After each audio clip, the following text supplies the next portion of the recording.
How to withdraw money from Binance to PayPal. So if you want to withdraw money from Binance to PayPal, then just follow the steps. So the first thing you need to make sure is your Binance app and your PayPal app on your cell phone is updated. You can go with your Play Store or App Store and make sure that your both apps are updated. Once you've updated, now if you're using that on your computer, then you don't need to worry about that.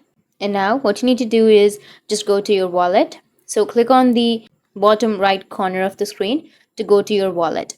Once you're here on the wallet, now in your wallet, you will see some options in the top side of your screen.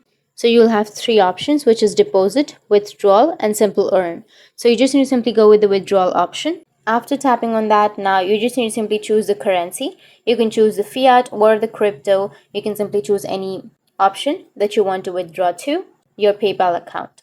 So for example, if you want to withdraw dollars, you can simply click on the USD option. And after clicking on that, go to the page right here in the Binance. So to send in to your PayPal account, just select the bank transfer option and continue the following steps. So in this way, you'll be able to withdraw money from Binance to PayPal. And if you have any questions, feel free to comment below. Thanks for watching.